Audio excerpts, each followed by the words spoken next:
Saya berharap teman-teman honorer sekarang jangan putus asa, ya, terus berjuang. Eh, Barangkali untuk saat ini saudara-saudara kita yang honorer belum terangkat.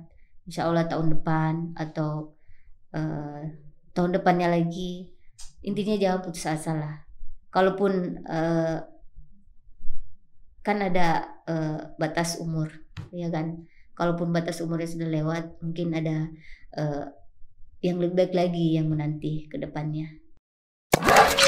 Ikuti obrolan kami di PDD Indonesia. Sit back and relax and enjoy the talk. You ready? Ibu Hajah Fatmawati SM, Wakil Ketua 2 DPRD Kabupaten Maros sejak Oktober 2019. Alhamdulillah. Ini karena mengemban amanah ya dari partai, yaitu ya. Partai Nasdem, dan juga masyarakat, yaitu dengan sebanyak 1961 suara. Siap. Dan akhirnya Ibu duduk sebagai Wakil Ketua 2 DPRD Kabupaten Maros. Ya. Tahun-tahun sebelumnya Ibu sebagai Ibu sebagai ibu rumah tangga biasa. Terus 2007 itu saya sempat masuk honorer. Ada ada perekrutan untuk honorer yang sekarang namanya itu K2 kan. Saya coba-coba masuk, diajak sama teman, ayo kita daftar. Oh ya, saya daftar, saya masuk 2007 sampai 2000 sampai sekarang pas pencalekan kemarin, saya mundurkan diri jadi honorer. Saya mendaftar untuk maju pileg. Transisinya berarti dari honorer menjadi seorang anggota dewan. Iya. Dan langsung menjadi wakil ketua DPRD 2 gitu ya? Siap, alhamdulillah. Wow. Berarti gak pernah terbayang dong Bu ya? Jadi seperti sekarang ini? Gak pernah lah. Saya tuh cita-citanya dari kecil itu jadi PNS. Pengen jadi PNS tapi jadi honorer yang ada waktu itu? PNS bertahap kan. Saya pikir kalau misalnya saya mendaftar langsung ke PNS, itu susah. Makanya teman aja katanya yuk kita masuk ke DPR honor nanti kan biasanya kalau jadi honor itu biasanya mudah untuk diangkat jadi PNS. Ternyata alhamdulillah bukan jadi PNS saja tapi langsung menjadi wakil ketua. Alhamdulillah rezekinya jadi anggota dewan dan pas. Ini kita di awal acara sudah memberikan inspirasi yang besar Bu sebenarnya. Ini buat teman-teman viewers di rumah, buat Anda yang masih honorer, sabar saja. Sabar. Ya. Pasti ada hikmahnya. Pasti ada hikmahnya dan kita tidak tahu langkah ke depannya seperti apa. Ada yang mengatur itu semua gitu kan, seperti Ibu sekarang ini tiba-tiba duduk dan tidak pernah membayangkan bisa duduk di kursi itu. Tidak pernah sekalipun saya bayangkan saya duduk di situ. Kemarin terpilih saja saya sudah alhamdulillah, kemarin terpilih alhamdulillah. Tapi kok Tuhan berkehendak lain, saya diamanahkan untuk jadi wakil ketua 2. Ya suatu kesyukuran yang luar biasa. Ya. Selama hampir setahun tepat duduk di kursi tersebut, apa sih yang di benak Ibu selama ini? Selama 1 tahun lebih, selama hampir setahun itu? Di benak saya sih apa ya? Saya kadang kalau di ruangan itu kayak berpikir, kok saya bisa duduk di sini ya? Yang kemarin-kemarinnya itu saya jadi staf di situ, di ruangan itu dengan tamu-tamu bos. Sekarang kok saya jadi yang dilayani. Sekarang saya yang dilayani, kadang saya biasa sama staf, kadang saya suruh Ibu Wakil mau minum apa? Bilang saya nggak usah. Maksudnya saya tuh masih merasa seperti kemarin gitu ya? Apa ya? Saya merasa kayak gimana ya? Kayak ada sindrom nggak tuh? Kayak apa ya namanya itu, masih merasa kok nggak percaya, Mas setahun terakhir ini saya sih masih biasa-biasa aja, masih kalau keluar jalan itu kadang orang menganggap saya Ibu Wakil, baru sadar nih, Ibu Wakil saya wakil, ya saya wakil ketua ya, saya lupa. Kadang kalau saya jalan sama keluarga jalan ke pesta atau kemana itu disambut yang begitu ini ya. Dewan. Saya Bu Dewan ya lupa.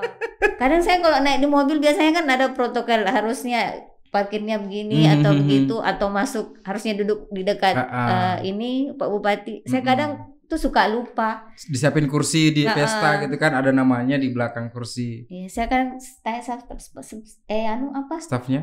Sebentar saya duduk di mana ya? Itu ada namanya. wakil wakil. Oh iya, salah. Karena memang tidak pernah menyangka gitu kan. Nggak Waktu itu jadi sama sekali. Sebagai honorer tiba-tiba menjadi seorang wakil ketua. Iya, awalnya itu kan jadi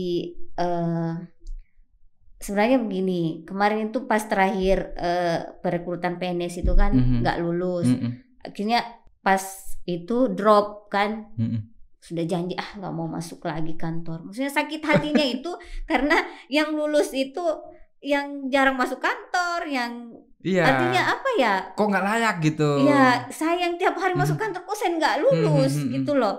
Yang pengen memberontak juga nggak bisa. Yang absennya saya tiap hari ngabsen, kok yang lulus itu orang-orang yang baru. Maksud saya, maksudnya apa sih? Tapi pada saat itu kan ada ini ada hati nurani yang menjerit gitu ya pada saat itu ya. Bukan, kok saya nggak lulus? Sakit sih. Kok saya nggak lolos gitu kan? Kok saya nggak lolos ya, tiap hari ngantor di sini kok bukan saya yang lolos gitu. Kok masih jadi honorer lagi? Pas gitu, udahlah, pasrah aja. Iya, pas 2 bulan 3 bulan saya pasrah. Kok teman-teman kantor nelpon, Bu Haji kantor aja, bilangnya. Bilang kenapa? Sunyi, bilang dari Bu Haji gitu. Nggak ada temennya di pimpinan. Kalau misalnya bos pada keluar kan biasa saya ngumpul-ngumpul sama teman-teman K2 itu kan bikin apa kayak apa. Sunyi, bilang. Saya coba-coba masuk lagi, akhirnya perasaan mulai enak lagi, menerima semua itu. Saya udah apa sih? Menerima, sudah ikhlas gitu. Udah ikhlas, menerima. Akhirnya masuk lagi sebagai honorer. Masuk lagi beberapa bulan, pas ada ini diajak sama partai, dilamar sama Partai Nasdem. Saya berembuk sama keluarga, ya oke, kamu jalan, Bismillah. Jalan. Pas kemarin kan, saya kan kemarin itu sebenarnya beban saya berat ya, karena saya harus bukan melawan sih, apa sih, saingan sama kakak sepupu saya yang notabene sekarang jadi ketua DPRD Kabupaten Maros, terus ada om saya.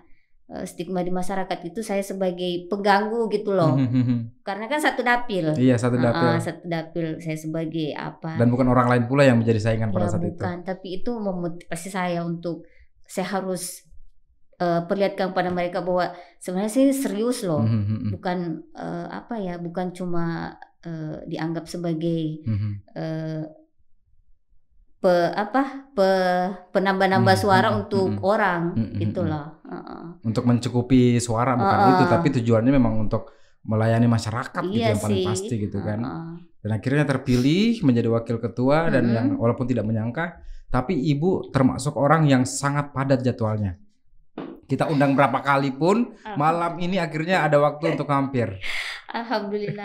Karena saya itu kalau masyarakat sudah ini nelpon, Bu, ibu kesini ya, ada acara ini.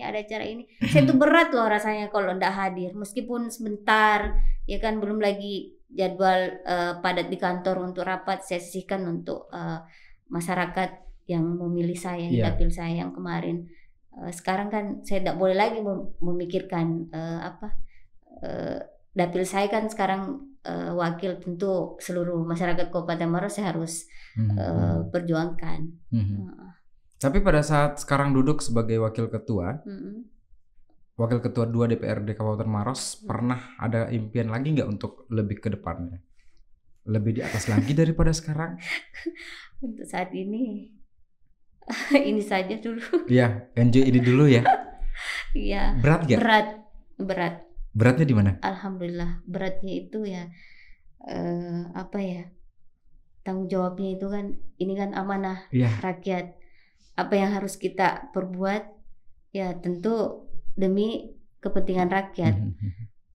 Satu orang dalam rumah tangga pun kalau misalnya kita lalai sedikit, itu satu Kabupaten Maros loh kita harus perjuangkan. Bukan lagi 1961 orang yang harus bukan orang yang memilih saja, tapi yang tidak memilih pun juga akan tetap akan dilayani gitu Bu ya.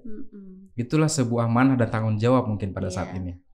Gitu. Tapi kalau suatu hari nanti setelah menjabat sebagai wakil ketua dan dipercayakan lagi untuk maju di kompetisi, Apakah ibu akan ikut juga? Insya Allah. Mudah-mudahan Tuhan berkehendak. Kalau berbicara masalah kompetisi, sekarang kan lagi pilkada Kabupaten Maros, Bu ya. Tanpa melihat hubungan saudara, tanpa melihat ada hubungan dekat sama salah satu pasangan calon. Kalau nanti setelah terpilihnya pasangan calon tersebut dan menjabat sebagai pemimpin baru di Kabupaten Maros, harapan ibu sebagai masyarakat biasa? Saya berharap sih Maros lebih baik lagi ya dari sekarang. Mungkin tingkat kemiskinan mungkin lebih mudah-mudahan lebih tidak seperti sekarang lagi ya. Membantu perekonomian orang-orang yang kurang mampu gitu, Bu ya. Betul.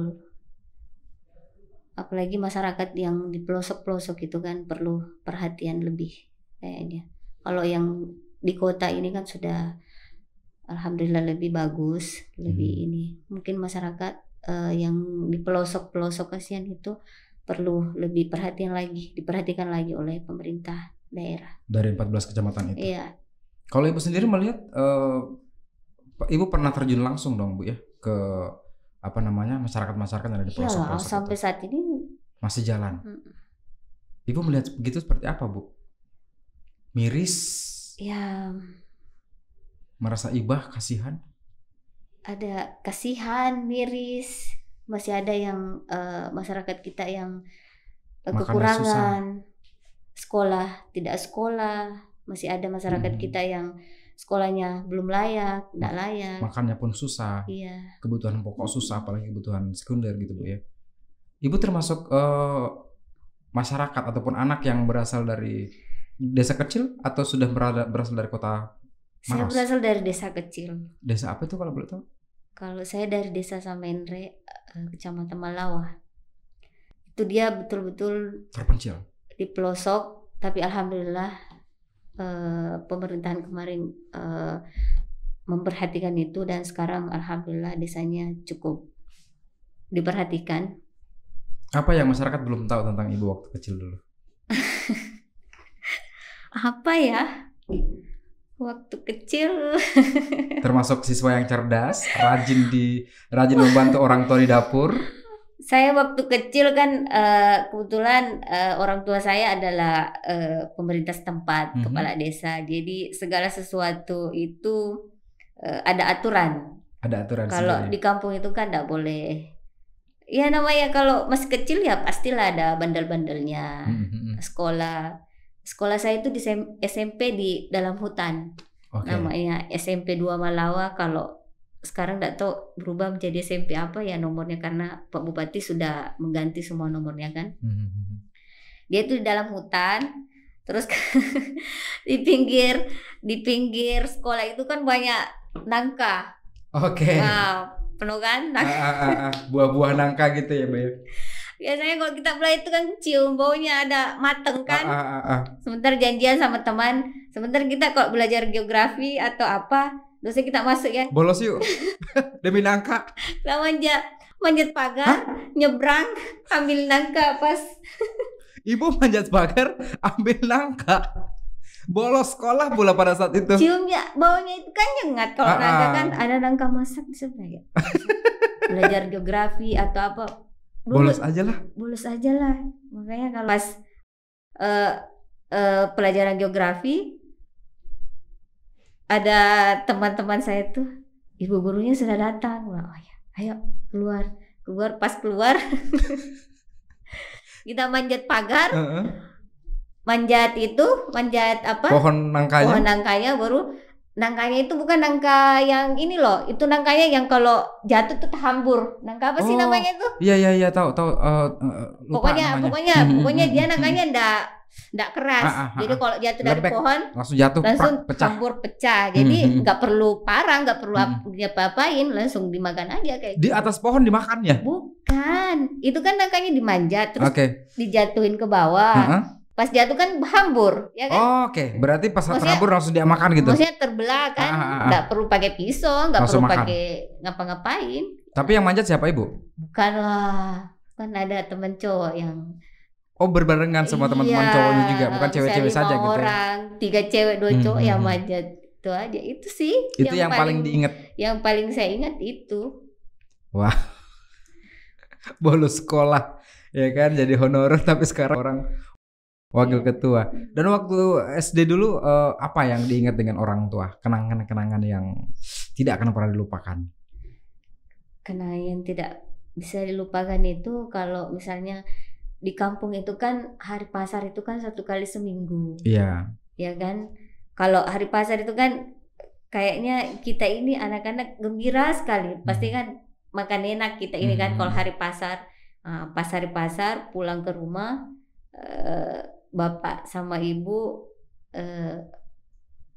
biasanya kan kalau pulang ke rumah bapaknya ibunya kan masak, langsung masak pulang ke rumah. Biasanya itu kan ikan bolu yang saya ini kan 6 bersaudara ya. Dia 6 bersaudara masih, artinya dia jaraknya itu enggak terlalu jauh ya. Ikan 1 ekor ikan bolu itu kan 1 ekor begini. Biasanya mama saya bilang kalau disisipin ekornya buat buat dia. Kan pernah sekali saya ketelan tulangnya itu. Biasanya kalau di kampung kan nggak ada ini, dibawa ke apa sih namanya itu untuk tabib. Apa sih namanya, biasanya orang tua kan ditiup-tiup aja langsung bisa keluar gitu loh. Makanya ibu saya itu trauma kalau pasar itu pokoknya ekornya dia itu pasti dia sisihkan untuk dia makan sendiri, karena misalnya tidak kalau mau ke anak-anaknya gitu. Iya, kalau anaknya makan kan bisa ketusuk lagi tulangnya. Bisa. Jadi sampai sekarang itu kalau saya makan ikan pasti anak saya gituin juga di rumah. Akhirnya turun ke ibu dan ke anaknya juga gitu sekarang. Dulu kasihan kalau 1 ekor itu, bayangkan 1 ekor itu 1 minggu, misalnya sekali 1 minggu kita makan ini. Wow. Ikan. Sekali seminggu makan ikan bolu itu. Iya, itu pun dibagi-bagi. Bayangkan saja saya 6 bersaudara. Wow. Dibagi-bagi berapa ya? Betapa luar biasanya hati ibu. Iya. Gitu ya. Karena pada saat itu sekali makan ikan, sekalinya dapat ikan, ibu cuma makan ekornya saja. Ibu panggil apa mama? Mama. Pesan yang diingat sampai sekarang apa dari mama? Ya itu aja, luar biasa. Sampai sekarang pun kalau tisu boleh Bu.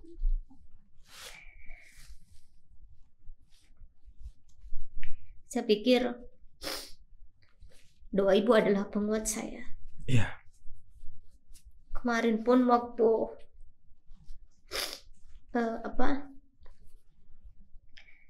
pemilihan ini untuk ikut kontestan pileg, dia adalah penguat saya, sama bapak saya, suami saya tercinta. Saya kadang drop dan tidak bisa kemana-mana lagi dengan terpaan-terpaan yang mungkin berita hoax. Tapi karena ada keluarga termasuk terutama ibu pada saat itu yang menguatkan. Ibu, suami, bapak saya, saudara-saudara saya, keluarga saya. Terima kasih. Saya bisa seperti ini karena beliau, mereka. Jadi ibu pun harus kuat dan harus tegar. Iya. Dan harus betul-betul mengemban tugas sebagai amanah masyarakat. Iya. Sampai saat ini pun kalau ada kegiatan di luar, saya selalu nelpon ke kampung kan, ke orang tua. Kok saya ada perjalanan, ada kemana? Dia selalu bilang, kalau mau berangkat, sholat dulu. Oh iya mak, itu selalu pesannya. Saya tadi dia kan ada di rumah, saya pesan mak, saya mau ke sana.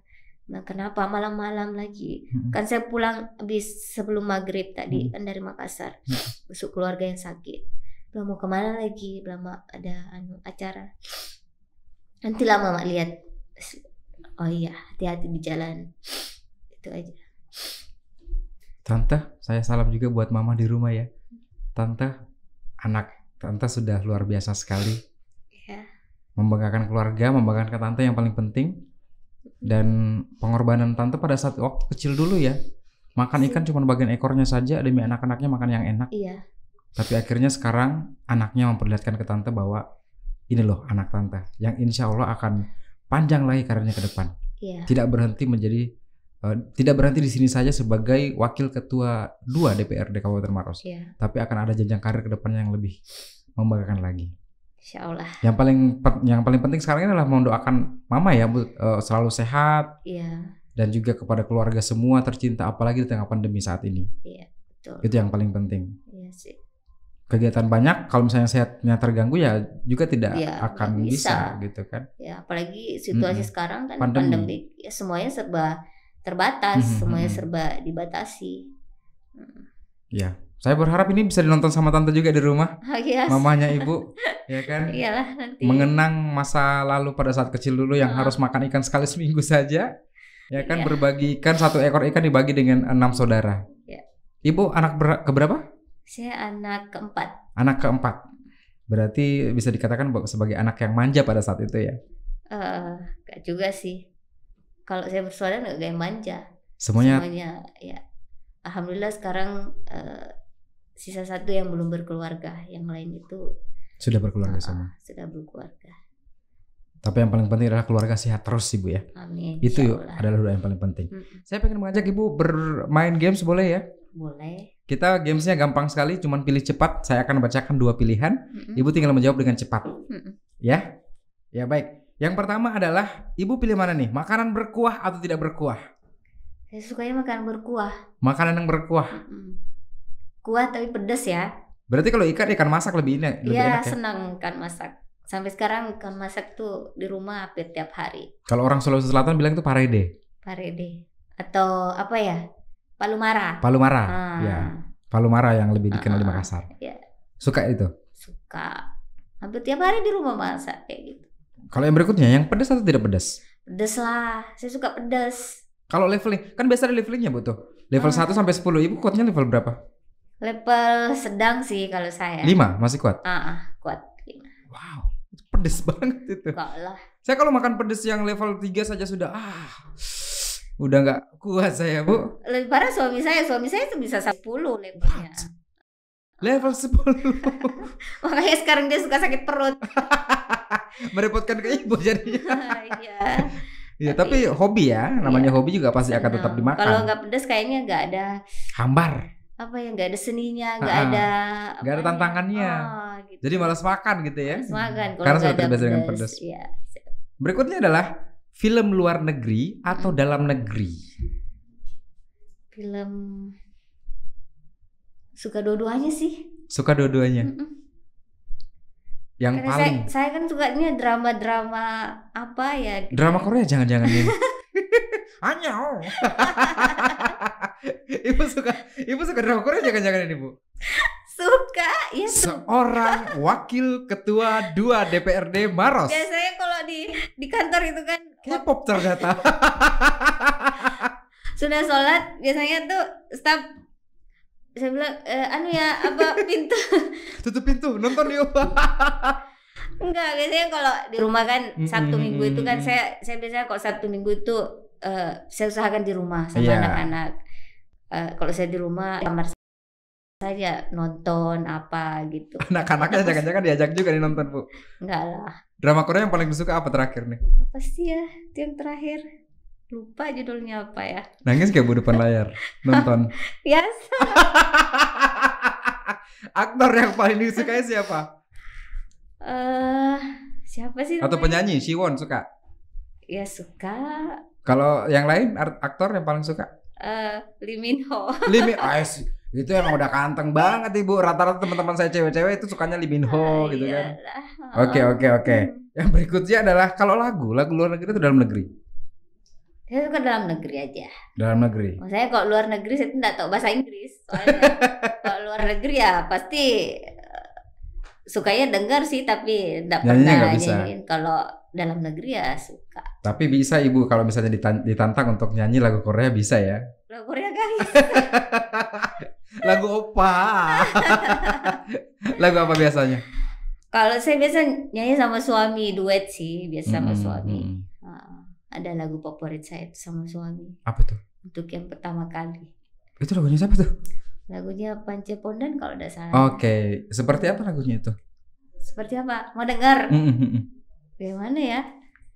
Gak ada musiknya soalnya. Gak, langsung aja. Gak pakai musik juga bisa. Oh gitu. Iya coba. Saya mulai ya. Boleh, silakan. Apa ya? Pancepondan.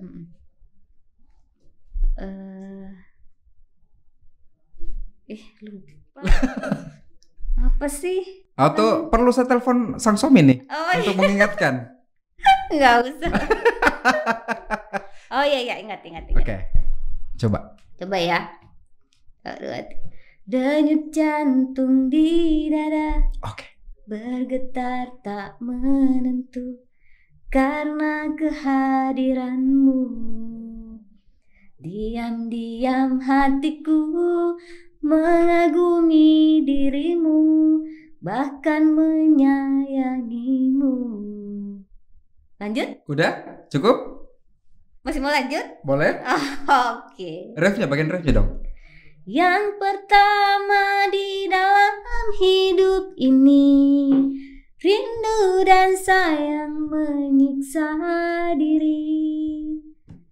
Yang pertama di dalam hidup ini, kasih dan sayang menerpa diri. Udah. Luar biasa, tepuk tangan dong yang dalam studio nih. Besok Ibu kalau misalnya karaoke sama Bapak, carilah MC Bu, ya kan? Siap. Biar membantu perekonomian saya juga Bu. Oh gitu, baru tahu. Oke ya, nanti diambil nomor teleponnya. Iya, tapi ini ada pertanyaan berikutnya lagi nih Bu. Siap, ya silakan. Dengan Bapak nih, dengan sang suami tercinta, bioskop atau karaoke? Bapak itu nggak suka nonton. Berarti bioskop, karaoke pasti. Kalau karaoke ya senang dia. Tapi kalau misalnya Ibu lagi shopping ditemenin nggak sama Bapak? Nggak senang dia shopping. Tapi Ibu suka? Pasti dong. Pasti dong. Ya nggak mungkin. Namanya seorang wanita gitu kan. Punya kesibukan Senin sampai Jumat, otomatis kalau harus. Kalau bioskop bapaknya nggak suka. Tapi Ibu suka? Suka. Saya biasanya nonton sama anak-anak suka semua. Suka semua. Bapak yang enggak gitu ya? Bapak yang enggak. Berarti kalau misalnya nonton, Bapak nggak mau masuk bioskop? Enggak. Lebih nongkrong di. Saya ingat selama saya sama Bapak itu baru 2 kali kayaknya. What? Itu pun dipaksa. Sama Ibu yang maksa atau anak-anak? Anak-anak lah. Dia mau kemana juga kan pas tuh hari ke mall. Anak-anak langsung mau nonton. Pah, ayo kita nonton. Bapaknya enggak tahu mau kemana, jadi terpaksa masuk. Bapak masuk takut dalam tidur. Bapak takut kedinginan kali? Enggak tahu. Memang enggak senang. Kalau nyanyi namanya senang, bukan hobi gitu ya? Ya, kalau bapaknya nyanyi senang. Berarti kalau ke Korea sering ya? Ya. Kalau misalnya biasanya liburan itu di hotel dengan keluarga kah atau? Biasanya saya kalau liburan di hotel. Di hotel? Lebih milih di hotel gitu ya? Habiskan waktu dengan keluarga di sana. Iya, kan suka renang juga. Jadi biasanya kalau saya kalau di hotel kan lebih istirahatnya lebih full. Biasanya saya istirahat di kamar, anak-anak renang. Anak berapa sih? Anak 3. 3. Yang paling gede berapa umurnya? Yang gede sekarang daftar perguruan tinggi. Wes. Yang paling kecil? Yang paling kecil kelas 4 SD. Kelas 4 SD, berarti masih lucu-lucunya gitu Bu ya? Cewek. Yang tengah cowok SMP kelas 2. Oke. Berikut saya pengen Ibu memberikan inspirasi kepada viewers di rumah. Terutama, tapi saya pengen fokus nih. Ya kan? Saya pengen Ibu fokus bukan hanya kepada masyarakat saja, tapi saya pengen Ibu memberikan pesan-pesan kepada seluruh honorer yang ada di Indonesia. Karena kan banyak teman-teman saya banyak yang mengeluh Bu, udah lama jadi honorer belum terangkat-angkat juga nih jadi PNS. Banyak seperti itu keluhannya. Tapi Ibu sudah merasakan itu sebagai honorer, bahkan pernah menyerah dan pernah tidak mau lagi ke kantor karena tidak terpilih jadi PNS. Pernah. Dan sampai sekarang nangis 1 hari 1 malam. Karena tidak terpilih pada saat itu. Iya, maksudnya enggak nyangka gitu loh. Iya. Kok saya yang aktif, saya yang rajin malah tidak terpilih pada saat itu ya. Tapi garis tangan berkata lain. Ada hikmah di balik semua itu. Malah menjadi langsung terpilih menjadi wakil ketua DPRD. Oke, saya pengen Ibu sampaikan itu kepada seluruh tenaga honorer yang ada di Indonesia yang mungkin masih berjuang sampai saat ini bahkan lebih dari 10 tahun. Silakan. Saya berharap teman-teman honorer sekarang jangan putus asa, ya, terus berjuang. barangkali untuk saat ini saudara-saudara kita yang honorer belum terangkat. Insya Allah tahun depan atau tahun depannya lagi. Intinya jangan putus asa lah. Kalaupun kan ada batas umur, ya kan. Kalaupun batas umurnya sudah lewat, mungkin ada yang lebih baik lagi yang menanti ke depannya. Seperti saya kan, saya tidak pernah terbayangkan sekalipun untuk jadi wakil rakyat, apalagi pimpinan DPR ya, tidak pernah sama sekali. Makanya saya kemarin kalau ketemu sama teman-teman, biasanya kan sekarang teman-teman kayak sungkan gitu loh sama saya. Jadi saya pikir biasa saja, tidak usah terlalu berlebihan. Saya ini seperti sekarang karena doa-doa teman-teman juga, ya, support mereka. Sampai kemarin waktu sudah pelantikan, mereka ke ruangan saya pada nangis. Saya terharu gitu. Ya, tidak nyangka ya kan, ini motivasi buat mereka bahwa teruslah berjuang. Honor itu tidak sampai di situ saja. Kalaupun kita bukan rezekinya ke situ, barangkali ada yang lebih baik dari itu. Ya, itu aja sih. Itu paling penting Bu ya. Saya doakan Ibu selalu sehat. Ya. Mama paling utama itu juga dan keluarga tercinta. Dan Bapak juga sekarang sudah sakit-sakitan, tapi alhamdulillah. Semoga diberikan kekuatan dan lekas sembuh. Ya. Pulih kembali dan bisa bercengkerama dengan keluarga. Dan yang paling penting adalah bisa menjalankan tugas tanpa kendala sedikit pun. Amin, insyaallah, mudah-mudahan. Terima kasih banyak Ibu sudah hadir, sudah mampir di studio kita, berbagi cerita. Luar biasa sekali inspirasi kita dapatkan hari ini. Bermanfaat buat kita semua. Amin. Zikir pamit undur. BD Indonesia, sampai jumpa.